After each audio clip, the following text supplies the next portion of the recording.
Hey guys, ayan. So, welcome to my YouTube channel. So, dito guys is i-explain ko sa inyo paano mag-start ng vlogging dito sa YouTube. So, step by Wow! step siya. So, guys, if you want to start here na gumawa ng mga videos for 2024 is tapusin mo yung video na to and don't forget to share, subscribe, and comment down below kung ano pa yung mga gusto nyong malaman about YouTube videos. So first is dapat gumawa ka ng niche. So yun yung importante guys, is gumawa kayo ng videos na iisa lang yung konsepto niya. Yun, yung concept. So ano ba yung gusto mong iparating sa mga viewers mo? Sino ba yung mga gusto mong viewers na manonood sa'yo?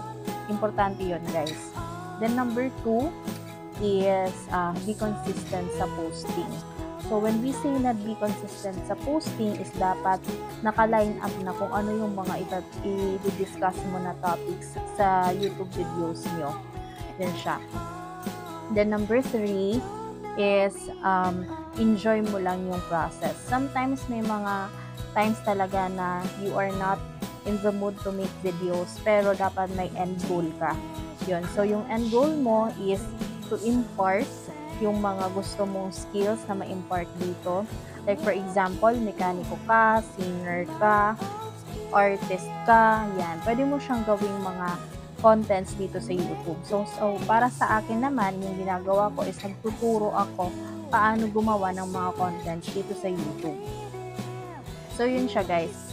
Then, number 4 is dapat engaging lahat ng mga videos mo and maraming natututunan yung mga viewers mo para yung mga viewers mo or yung mga followers mo is bumalik pa sila. Yun. Tapos kung nakapaglalaan ka naman ng time sa ibang mga platforms, so pwede ka ring mag-post doon.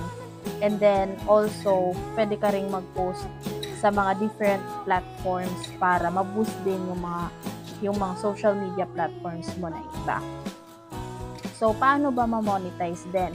So, ma-monetize kayo guys pag consistent kayong mag-post ng mga videos and makita ng algorithm na may interested na mga viewers yung sa mga YouTube videos nyo. So, yun siya.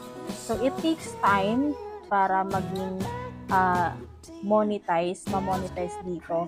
And then, i-discuss ko din sa inyo kung ano ba yung mga requirements para madaling ma-monetize dito sa YouTube.